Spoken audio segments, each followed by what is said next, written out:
I should say at the outset that I'm very, very pleased to be asked to deliver this year's Agnes lecture. I've visited La Trobe on many occasions in different capacities and remain a huge and enthusiastic fan of social sciences at La Trobe. So I'm very pleased to be able to join you today, and I've just been hearing about the important work you're doing over these 2 days, and I think the conference that you're joining in and the work that you're doing sounds quite wonderful. So it's very good to have this opportunity to be here. Before starting, I'd also just like to express my particular thanks to Professor Carroll, obviously not only for the invitation to be here, but for the many ways in which he's facilitated my travel and arrangements to be here today. My theme this afternoon is a world that's taken us by surprise. I'm referring to the growing, gradual but growing cultural anxiety that we have today. I think that our sense of identity, our kind of core sense of individualism, if you will, is increasingly rendered unfit for purpose in terms of the core challenges and dilemmas that we face in everyday life. This is the cultural anxiety that more and more contemporary women and men are facing, I believe, that they need to undertake a set of revisions, a set of restructurings, a set of reorganizations, in fact even a set of recalibrations of their self-identities in order to get on with the very business of daily living. And yet, curiously, more than that too, because the insidious implantation of anxiety that whatever reorganizations, whatever restructurings, whatever recalibrations of the self are undertaken, knowing somewhere in the back of your mind that whilst this may be enough to kind of get us through today, that gnawing anxiety that it won't be enough to carry us forward on to tomorrow's challenges and dilemmas, and that therefore that we're going to have to start all over again, that the process becomes ongoing in a kind of infinite regress. Now, this world that's taken us by surprise, I'd like to suggest, is a world of change. It's a world of intense, massive change. And as indeed the title of this lecture today might indicate to you, the global new individualist debate, I'm going to be tracing out the core sort of social changes of our era from two different perspectives. Firstly, an institutional or horizontal level in terms of social forces that I'm thinking of, amongst others, the impacts of globalization, the spread of new information, digital technologies, the rise of a seemingly unstoppable universal consumerism, the techno-industrialization of war, climate change, and on and on. So a set of changes that I believe are increasingly now worldwide in scope, and yet not only change at that level, because part of my argument today is going to be that change goes all the way down, yeah? That these institutional horizontal changes go all the way down, right into the texture of our lived experience, our sense of identity, of subjectivity, relationships, family life, sexuality, and the body. And it's really at that intersection of, as a paid professional social theorist, I see myself, one of the things in a sense as to what I'm paid to do is to worry about this intersection between institutional change on the one hand and experiential change on the other, or in a different idiom, changes, global social changes on the one hand and processes of change affecting our personal life on the other. So in this lecture, what I'm going to do then is to concentrate especially on the themes of identity and individualism on the one hand and the global electronic economy on the other, paying close attention to this thesis of the new individualism. And I'm going to do that, I'm going to start by simply rattling through a whole host of things that I think are fairly self-evident or obvious about recent debates over identity in the social sciences and the humanities, concentrating on some major standpoints coming from social theory or recent social theory. And I'm then going to go on and say something, I think, slightly more slowly about the theory of new individualism, where I'll sketch out its core axes for you, comprising 4 dimensions, namely its stress on continual self-reinvention, secondly, its focus on instant change, thirdly, the dynamics of speed, and finally, the rise of short-termist thinking at both the level of personality and organizations today. Thirdly, I'm then going to go on and try and connect this to the global electronic economy, and that's going to lead me into saying something about the debate about globalization. I see many of the topics and much of the work that's going on here within this conference still connects to that term globalism, so I'll be talking about that. And then finally, for those of you that are still listening by that point, I will conclude with what I hope are some fairly ambitious proposals for the ways in which we might be able to think about the global electronic economy and the ways in which it's now fueling and intensifying processes of new individualism. So essentially that's the structure of the lecture. Some years ago, when I started work on this notion of a new individualism, which I'm arguing is increasingly sweeping the globe today, especially in the expensive, polished cities of the West, but not only in those cities. Part of my argument is that this is a globalizing logic.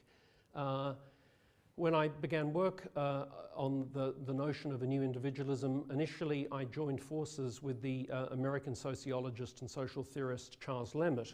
There are 3 books that I'd like to just briefly make reference to, although Professor Carroll in a sense kind of already has, where this thesis of new individualism has been elaborated and discussed. Firstly, in the actual book of that very title, where Charles Emmett and I both as an exercise in original theory construction, but also as a work of empirical social science based on qualitative interviews with women and men on both sides of the Atlantic. I was then based in the UK, traced out where we thought new individualism was most discernible, particularly at the level of cultural life, of contemporary popular culture, all the way from compulsive consumerism through to self-help and life coaching. I followed this up then with a work on the study and critique of cosmetic surgical industries and the whole rise of the makeover culture which we see around us, and this was published, the results of that study was published as a book called Making the Cut, which was published by the University of Chicago last year. And now the third installment of this idea of new individualism is really a study of changing lifestyles in the context of the peaking of oil and the whole debate over global warming and climate change in a study that's soon to be published entitled Mobile Lives, which I've written again with this time with the UK sociologist John Urry. Now, in terms of this notion of a new individualism, what we in those 3 different books, what essentially I'm trying to get at is the whole phenomenon of the rising cultural obsession with self-reinvention, the rising cultural obsession with instant change. And as I say, there are various different manifestations and ways in which I've been trying to trace this out in my work. I need to, at the outset, in terms of talking about the phenomenon of new individualism, to begin in a sense with to start with a kind of judicious qualification, so I can try and set it on the right parameters. In all of these works, the claim is not that new individualism is now wall-to-wall in contemporary societies and economies. Rather, the argument is that new individualism as a phenomenon is most likely to be discernible and traced in sectors of the new economy, by which I mean high-tech, finance and communications sectors, the whole service sector economies. And the other kind of, not so much qualification, but elucidation that I probably need to begin with is saying something, because if you're in a sense naive enough to go to talk about a notion of new individualism, it of course begs the question of, well, what was the old individualism? And alarmingly, I still get, some people have asked me this question after reading the book, The New Individualism. So Charles Lemmet and I were very pleased to have the opportunity. The book's just gone into a second edition, and we've sought to now clarify that with a bit more analytical precision than perhaps we did earlier on.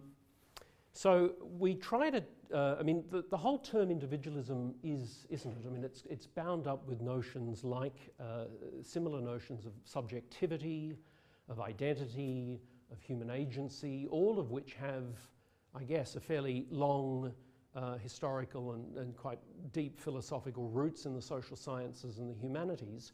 And yet, curiously, the term individualism, although of course there's a lot of a kind of knee-jerk reaction to individualism as a cherished notion in the West, you know, I mean, hands up anyone who's against individualism. It's a bit like the term democracy. It's hard to find anyone that's got a bad word to say about it.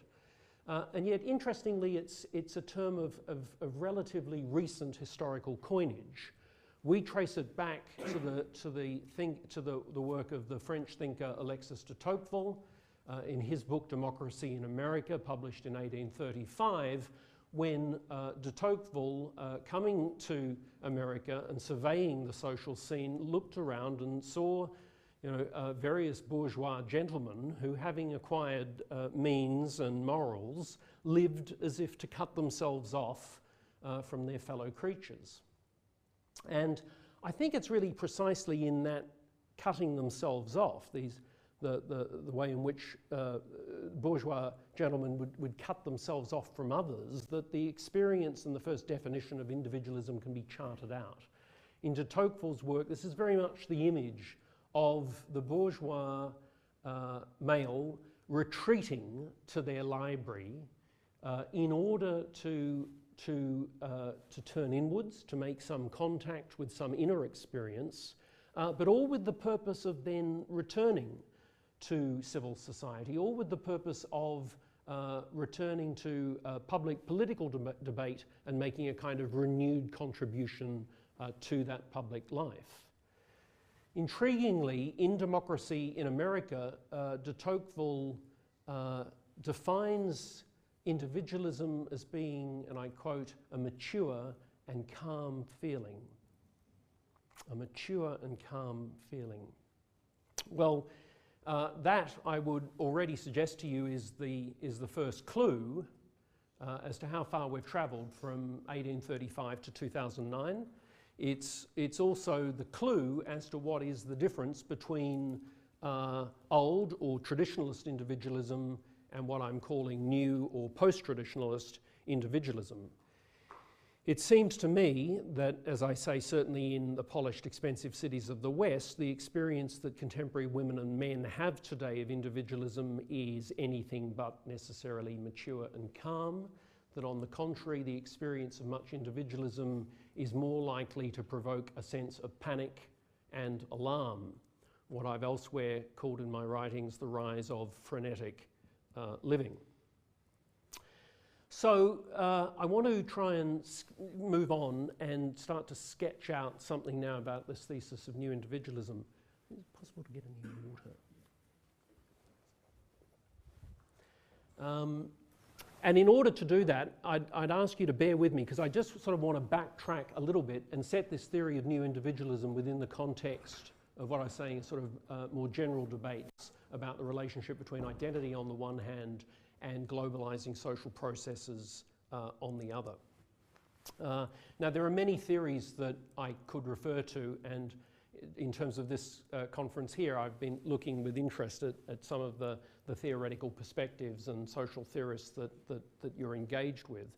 The two that I call out for your attention today are firstly the theory of technologies of the self, and secondly the theory of reflexive individualization.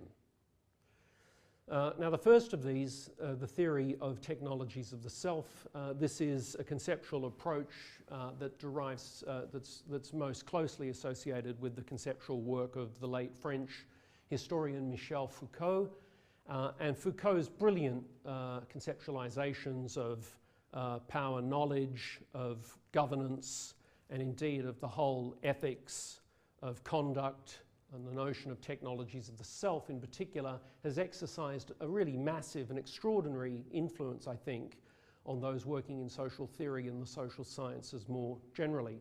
I'm not going to trace out those ideas in any detail here because I know they're very well known, but I think what is of particular interest is the whole way in which certain Foucauldians or authors that are influenced by Foucault have sought to readdress ideas and the analysis of identity in the light of certain notions of the ethics of the self and aesthetics of the self more generally in some of Foucault's work. Thank you.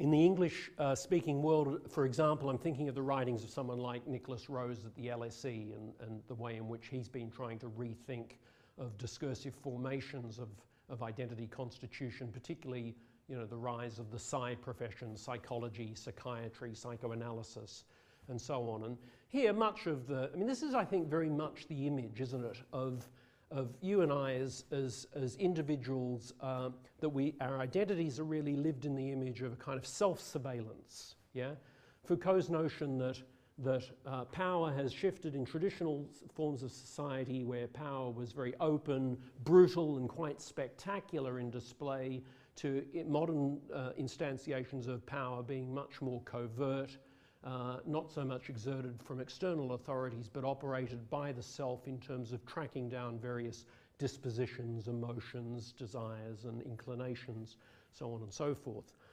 Now, this is a theoretical approach that is remarkably different to the second line of analysis that I want to mention, the theory of reflexive individualization. Many writers are associated with this school of thought, perhaps nowhere more noticeably so, though, in the UK from the writings of Lord Anthony Giddens, and in the UK in Germany, Ulrich Beck. And in contrast to the idea of our daily identities being a process of self-surveillance, this is rather the image of our daily identities being about a kind of self-monitoring, or in Beck's language, risk detection.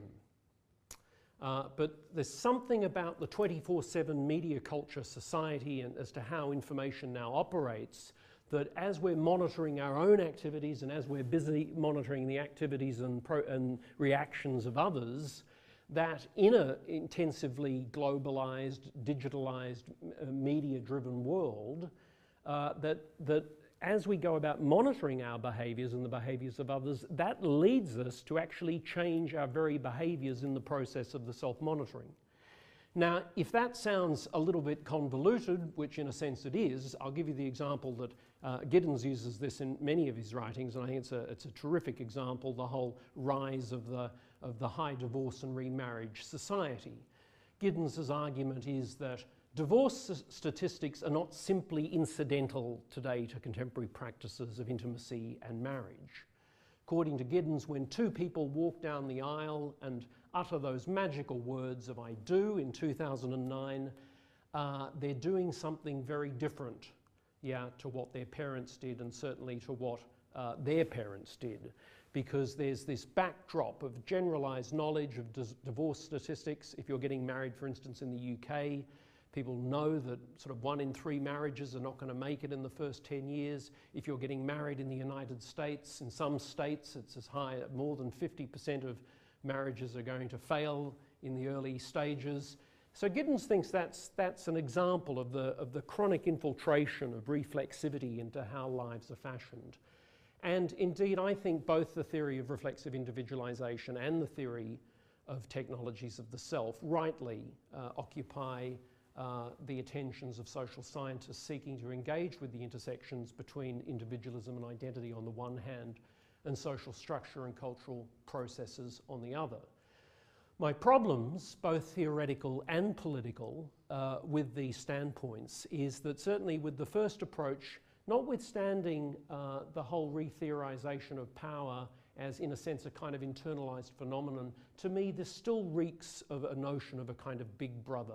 This is very much a top-down image of us as small individuals walking around in a world of either big institutions or discursive forms of construction of which we don't stand much chance of seriously contending.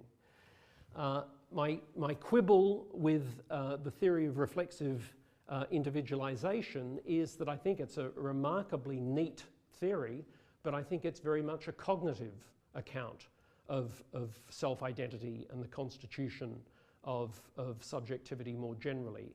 It's a remarkably cognitive, rationally focused, driven account of how we take into account various influences around us. And it seems to me that what's really, whilst the revisability of our identities and our lives certainly come to the fore in conditions of globalization, I think it's more than just revisability that's at issue. I actually think it's reinvention. That really we now live in the society of reinvention. And if you're going to talk seriously about reinvention, you need to have conceptually a notion of imagination, you need to have a notion of fantasy, and that you need to have some account of the remarkably fluid and pragmatic ways in which individuals are seeking to engage with and make sense of the worlds and the circumstances in which they find themselves. So, to that end, I would like to propose to you today that we should replace the theories of reflexive individualization and the theory of technologies of the self with the idea of new individualism. And to try to convince you of this particular proposal, I now, in the time that I have left to me, want to sketch out, whilst I could identify more, I'm going to select 4 central axes of the new individualist thesis. These are, as I've already mentioned, the emergence of self-reinvention. Secondly, the dominance of instant change, how individuals are increasingly held in thrall today to the prospects of instant change. Thirdly, the dynamics of speed. And then lastly, the rise of short-termism or episodicity.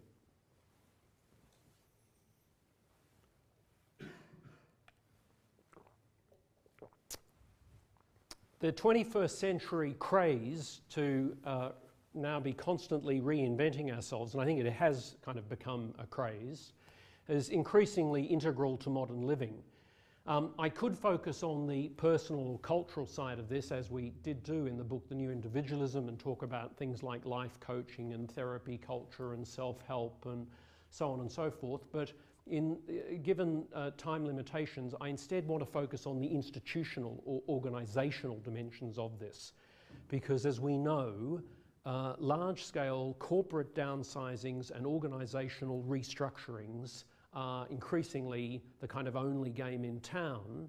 And I want to try and elucidate how the logics of this unfold in the context of the thesis of new individualism. A fairly classic place, well, classic in the sense it's still recent historical experience, but it seems to me it illuminates the phenomenon I'm trying to get at here, is if we could go to Finland for a moment and think about Nokia.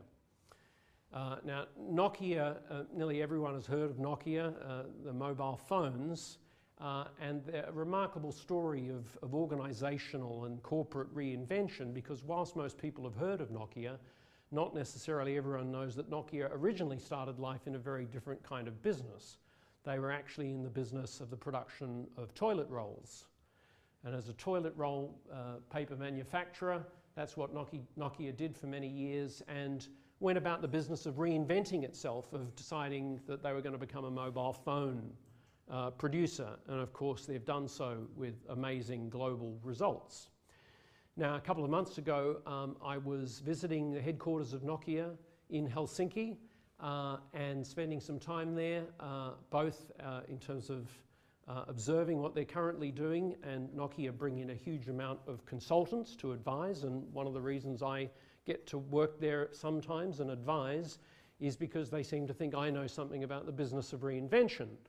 And Nokia are at it again. They're very busy reinventing themselves. They now, for the record, are no longer in the business of making mobile phones. or more accurately they are, but they no longer talk about mobile phones. Nokia are now in the business of producing mobile devices. Now one of their directors of research was saying to me when I was visiting that this current process of reinvention is even more staggering in scope and dimension, than the previous reinvention when they went from being a toilet roll manufacturer into being the producer of mobile phones. So Nokia deserve clearly a central place in this narrative of organisational and corporate reinvention today. It's, however, not Nokia that I'm going to talk about mostly around this theme. I want to shift from Finland and go to the United States and talk about another company, a company that will be equally well known to some of you, called Cisco Systems. And Cisco Systems, I think, are worth considering in the context of corporate and organisational reinvention, because what they're doing in 2009 is probably lifting reinvention, I feel now, to the second power. Under the leadership of their CEO, John Chambers, Cisco are essentially in the process of trying to stretch, what he calls stretching the company, and I'll sketch in what his idea of stretching actually means in a moment. Cisco, it's worth taking them very seriously as a company, because at the beginning of this decade, they were very briefly probably the most highly valued company on the planet. They had a market capitalization of something to the tune of $550 billion US. Now that was in early 2000. In a year later, after the dot-com bubble burst, their market capitalization declined to about $100 billion US. But still, just staggeringly vast sums of money. Now, Cisco is always, a bit like Nokia, been very, very proactive in terms of the way in which it sought to invent and continually reinvent itself. It was one of the early market leaders, not only in terms of outsourcing its production, but actually also completely outsourcing its R&D arm. All research and development was outsourced outside of Cisco Systems, and indeed it's arguable that there are people at Cisco Systems that have never actually directly touched many of the products that are then sent out and sold on. But it's at the level of the way in which they're trying to move. I mean, Cisco basically made its money for many years as a kind of internet plumber through the delivery of routers and switches. And in 2009, as that business has started to go sour, Cisco is now trying to reinvent itself, and it's increasingly now starting to identify new markets like internet telephony.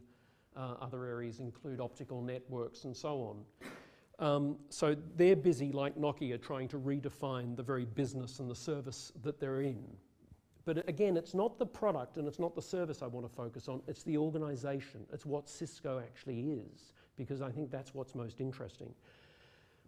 Cisco had an organizational structure which was fairly centralized. The whole company was divided into three core areas: engineering, firstly; secondly, manufacturing; and thirdly, marketing. John Chambers has done away with that. He said that's not good enough. And a lot of market analysts thought he was going to bring in if you don't have a centralized structure, the basic alternative is to have a decentralized or flat structure. He didn't do that either. He's actually developed what he calls, through this notion of stretching, the idea of an organizational reinvention from the ground up that is to happen not on a yearly basis, not on a monthly basis, but literally day by day.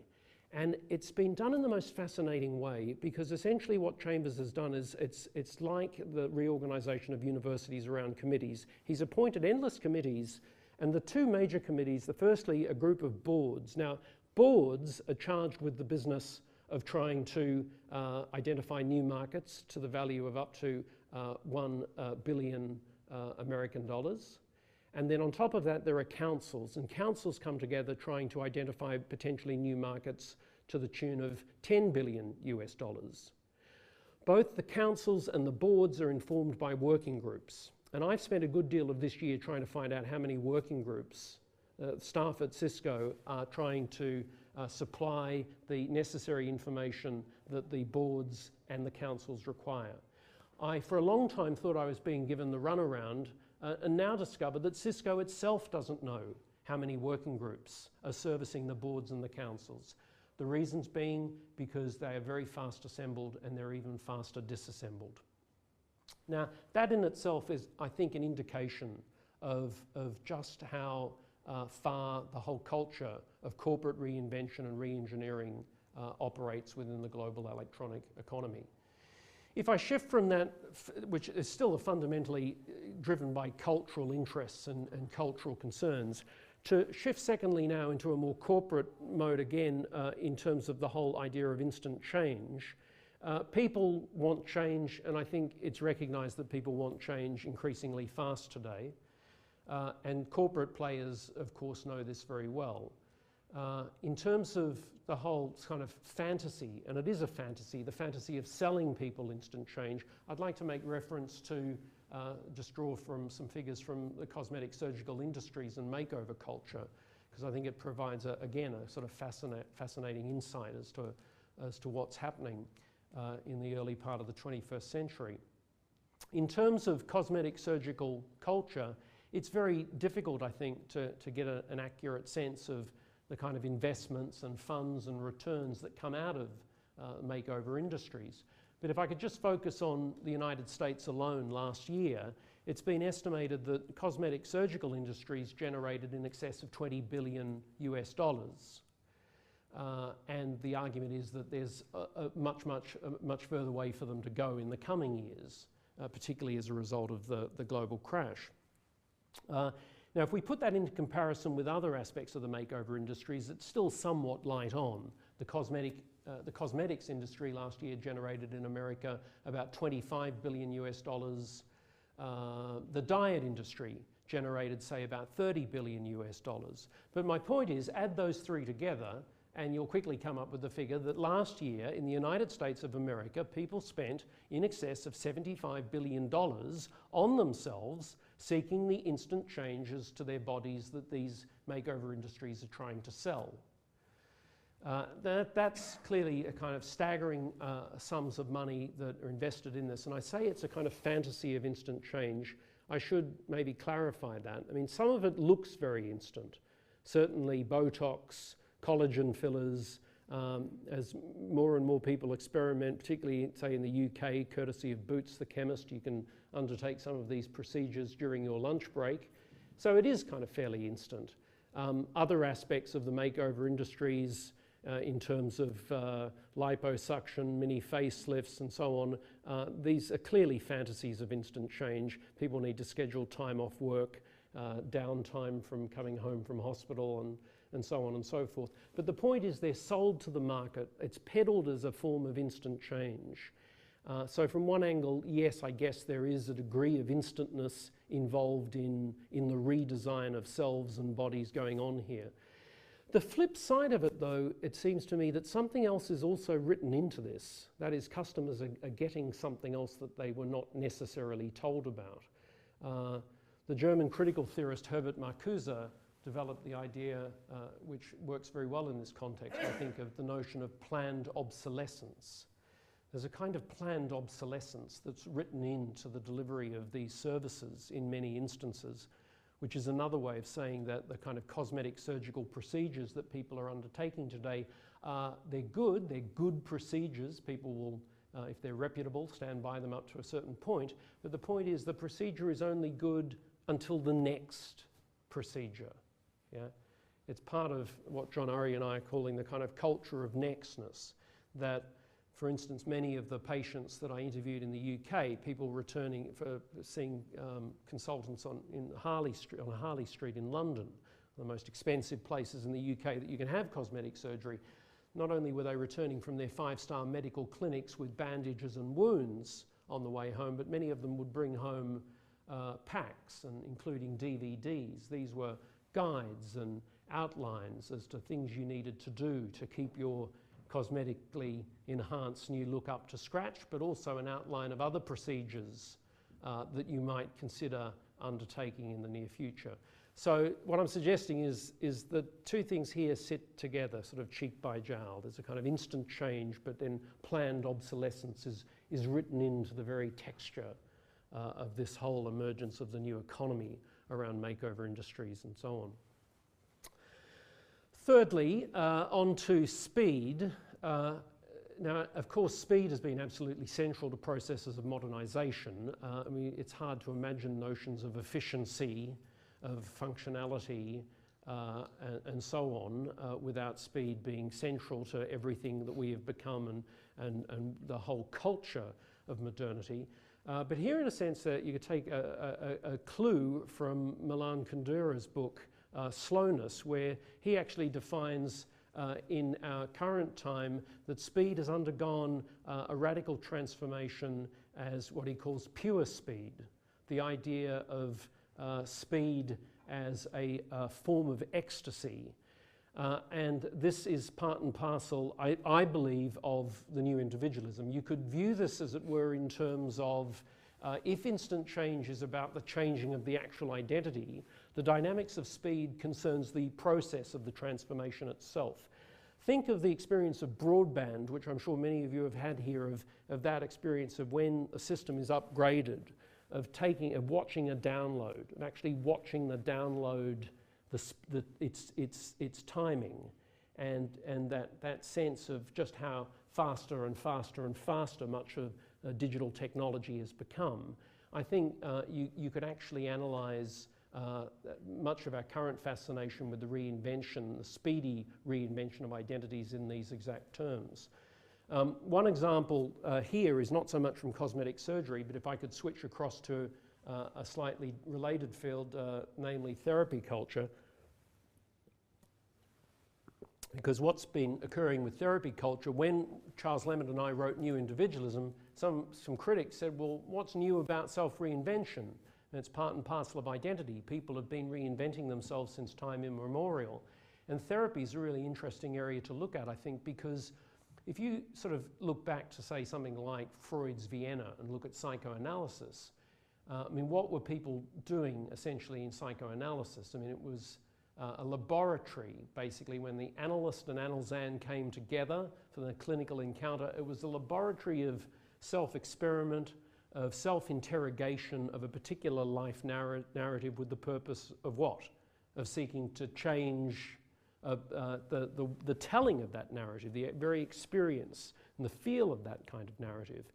But if you look at the actual, the compositional structure of psychoanalysis in Freud's time, people were committing to a remarkably lengthy process, and the commitment itself by today's standards, I think, is really extraordinary. Psychoanalysis then could last for 4, 5, 6 years across 3, 4, 5 times a week. I mean, I think it's pretty easy to see from where we stand today.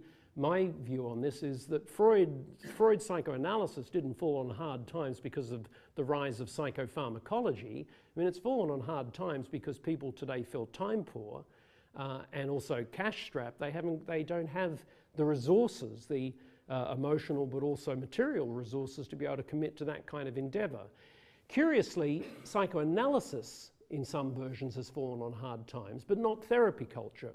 Therapy culture is now booming, but look at the sorts of therapy culture that's booming. In the United States, phone therapy is really big business. Cyber therapy is big business. Online therapy is really big business. And immediately with all of these, you'll see the centrality of speed. Speed is crucial to all of them. And in terms of the new individualism, I'd like to suggest to you it's somewhat akin to the whole idea of, you know, have you taken your new individualist update 2.3.4. Finally, the rise of short-termist thinking or episodicity. And here, essentially, this is a shift now from culture across to the corporate field, across to consumerism, now finally to capital, major transformations to capital, flights of capital. In our very fast, techie kind of culture of globalization, there's a whole new kind of corporate ethos which increasingly requires people, I think, capable of picking themselves up by their own bootstraps and getting on with the tasks of self-making and self-reinventing and self-transforming. And nowhere more so do we see this more clearly than in major changes affecting the whole linkage between capital and labour and the massive transformations that have unfolded in terms of work in the early part of the 21st century. I'm not going to go through those various figures. Richard Sennett does an especially nice job of drawing attention to US census data in his book, The Corrosion of Character, highlighting that the average, and this is some years ago now, highlighting that the average American college student graduating today can expect to have a working career that will span anything up to sort of 12 to 13 different jobs across the working lifetime, and equally significantly be required to change their skill base on at least 3 different occasions. Now, we know that, at least in terms of the whole sociology of work and studies around this area, that much of this is the whole emergence of short-term contract labour, temporary jobs, dispatched labour, and so on, that much of this is to do with the late 1970s and early 1980s, the outsourcing of industrial manufacture to increasingly, to cheap labour spots around the globe. And that in itself brings me now, in this final section of the lecture, onto the whole theme, really, of the global electronic economy. To talk about the global electronic economy is, of course, to enter the field and the terrain of globalisation and the globalisation debate. There's not much, I think, now that anyone can say about this debate that actually hasn't already been said, so I won't belabor the point. It seems to me that the political theorist David Held captures very well the idea that there have been 2 main stages to this debate, a kind of globalisation 1, essentially the debate about does globalisation exist or not. That debate went for about, believe it or not, 10 years as the globalists and the anti-globalist and anti-capitalist protesters battled this out on the streets of Seattle and elsewhere. Academics busied themselves trying to thrash out this debate, is the world becoming more globally interconnected? Well, as everyone knows, the skeptics lost the case. There's a huge amount of scholarly literature and research which indicates that, for better or for worse, we do indeed live in times of intensive globalization, and that the interesting point within that, even though it's a very uneven kind of process, that it's essentially undoable, that the core institutional features of globalization cannot be undone now, short of the possibility of something like a nuclear winter or an ecological catastrophe. This led into what Held calls the kind of second stage of the globalization debate. A far more interesting part of the debate is globalization. Okay, it exists, we know it, we live in an increasingly globally interconnected world. What's driving it? And again, various interesting sounding answers, or more to the point, interesting sounding questions about what might be the deep drivers of globalization. People talking about risk, that we now live with risks in our lives that previous generations have never had to kind of face before. Other people, North America, the whole notion of network analysis and the rise of network societies, that globalization spells the demise of the nation state and the takeoff of network societies. Those debates have been absolutely central and important. There is, in fact, I think, a kind of third part of a potentially third stage of a globalization debate, and in this final part of the lecture, in terms of then going on to tie this back to new individualism, I want to try and date this for you. It seems to me it can be dated quite precisely, or I'll take a stab at it. The end of 2006, and here in Australia perhaps the beginning of 2007, after the Princeton economist Gene Grossman published a remarkably important and influential work that was reported, it got global attention because the New York Times carried the story, an article that he published called Global Electronic Offshoring. Now, Grossman's argument essentially was that in the same way that the West had outsourced industrial manufacture in the late 1970s and through the 1980s, that in these early years of the 21st century, the West was now busy going about the process of offshoring service provision. So this is partly what Grossman's getting about, of course, is the rise of things like call centres in India. But importantly, it was about much more than just call centres in India. Grossman, he had kind of a key hypothesis, and it's the following: if any company has the following 2 attributes, namely it relies on non-face-to-face interaction between the company and clients, and then secondly, there's some degree of a reliance on information technology, then Grossman's argument was that that company is subject to the forces of global electronic offshoring. And the reason I suspect his article and arguments ended up in the New York Times was actually in his conclusion and conjecture as to how this was going to affect American society. Because Grossman's conjecture, back, as I say, at the end of 2006, beginning 2007, was that in America anything from 30 to 40 million US jobs were going to go to global electronic offshoring. Now, as it happens, we didn't have to really wait to see whether Grossman was right or not, because something else has intervened, starting with subprime in 2007, and then of course fully erupting in September 2008 with the onset of the global crash. Now, the cocktail, the heady cocktail of the global crash, I mean, if you just put some of these elements together from where we're standing today towards the end of 2009 in hindsight, I mean, it's quite remarkable. Toxic assets, crippled bank balance sheets, the implosion of share markets, the collapse of some of the biggest names on Wall Street, such as Lehman Brothers and AIG, the big freeze on credit, the disintegration of national economies, think of what's happened in Iceland, the dramatic crash of the Celtic Tiger in Ireland, and if all that's not enough, then the worldwide shrinkage of consumer confidence and employment.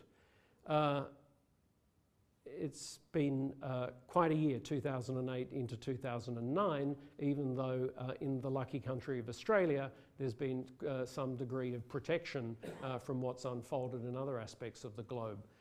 How does this, in terms of where I've got to now, what I'm saying about the global electronic economy, how does this relate back, to new individualism? How does it relate back to the sort of threats, the core worries, the core anxieties of our lives in these times?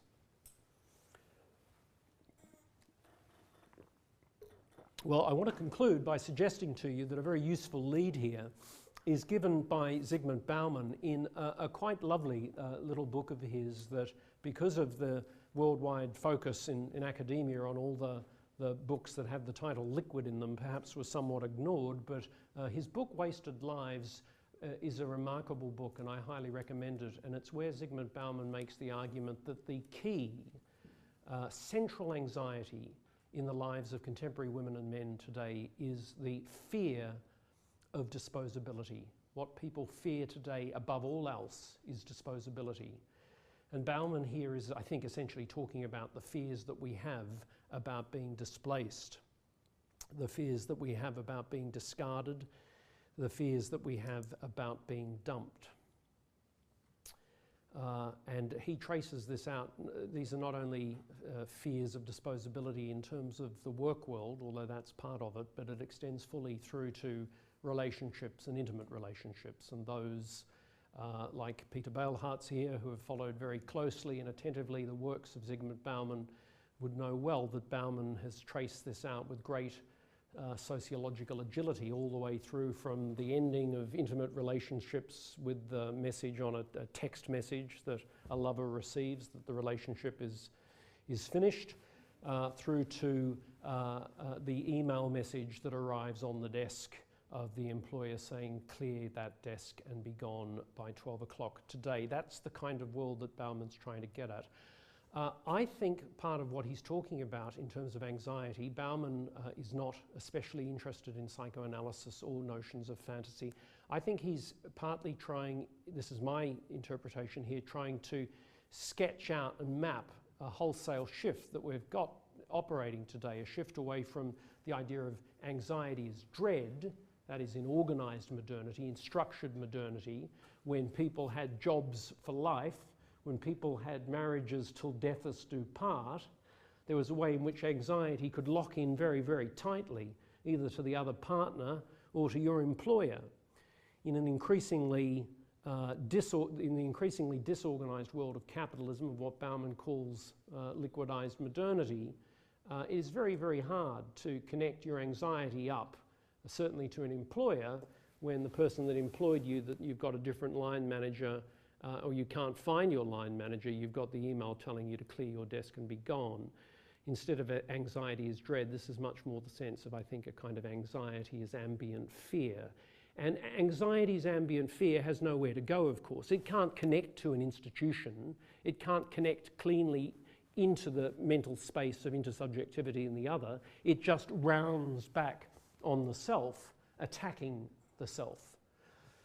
So, you know, in terms of 2009, I think that leaves us in terms of the new individualism, in an increasingly precarious situation. I'm sorry to finish on this note, but it seems to me that what I've been saying about the global electronic economy and the great global crash is actually not making things better. It's further intensifying processes of the stress on self-reinvention, instant change, short-termism and speed, and it's doing so because I'll finish with this story if I can. Recently working with colleagues in Japan on this, exploring the issue of what possible connections there might be between new individualism and Japanese economy and society. And when I was there 2 months ago, I think pretty much to the day, it was announced by the chairman of the Federal Reserve in America, Ben Bernanke, that the global recession was now technically over. Yeah? Technically over. Very interesting use of words. And when I was in Tokyo reading this, on the Japan Times, there in the world's second largest economy, sitting alongside the news of the global recession being technically over, there was the news on the front page that Japan Airlines, JAL, who was just in the business of sacking 7,000 of their staff because the latest quarter report indicated a loss of something to the tune of 100 billion yen. How do we work that out? Because we're getting that everywhere, it seems to me, in contemporary culture today. For every claim about green shoots, Obama's green shoots that are meant to be coming, there are other voices that can be. I've been this week reading this new book by Stephen Roach, The Next Asia. Fascinating book, because his claim is that we're coming out of this global recession, if we are, to go straight into another one. Roach's arguments is that the deficit in the States, coupled with a huge amount of borrowings, is all being financed principally by savings in Asia, and that the global economic economy won't be able to take this. Now, of course, some people might dismiss that. It's just another doomsayer. Problem is, Stephen Roach was the #1 in Japan for Morgan Stanley. So he's someone who has a reasonable claim to know what he's talking about in terms of the economy. I'm wanting to finish with the point that it seems to me, as social theorists, we can't work that out, and in a sense it's not our business to work out who's right and who's wrong in this debate, that chronic ambivalence, that chronic undecidability, the uncertainty which penetrates to the very core of the psyche, is what is at most actually at issue and what's most at stake today. The late Cornelius Castoriadis argued that contemporary society no longer questions itself. It seems to me that, sadly, Castoriadis might be right, at least in terms of if you look at the response to the global economic crash. Instead of questioning ourselves, we've tried very quickly to buy ourselves out of the dilemma. The latest report from the United Nations on the global economic crash indicates that worldwide, government stimulus packages now exceed $18 trillion. Yeah? 18 trillion US dollars spent on trying to recapitalize banks and failed financial institutions. And then add to that $18 trillion, virtually another further $3 trillion spent worldwide on various forms of fiscal stimulus. It seems to me that in terms of that United Nations report, if for those of you that are interested in that report, if you plough ahead with the reading and see what other figures are in there, buried in the report somewhere is the claim that the global economic crisis and crash will result in at least 50 million people worldwide losing their jobs. But the claim is that it may even go much higher than that. The UN puts it as high as 75, perhaps 100 million unemployment on the unemployment queue. Now, in terms of where that leads us, I think it leaves us, or it leaves me today, prior to coming out here, reading Forbes and an article that I'll leave you with. The headline has stayed in my mind all day. The Forbes financial section has a headline, "Bet on Botox." bet on Botox. And it's pointing out that Botox is likely in 2010 to really surge ahead. The wise investor should bet on Botox, because as more and more executives take their retrenchment and their pay and invest in redesigning themselves in the search of the instant change, the speed of the instant change, and all with the purpose of the short-termism of trying to secure and re-secure that footing within the broader economy, that's what's fundamentally driving their identities today. For me, the problem, of course, as I said at the very beginning, is that that's in the knowledge that it will get them through the short term, but sadly, it seems to be not adequate for confronting the dilemmas and anxieties of tomorrow. I'm going to leave it there. Thank you very much for listening.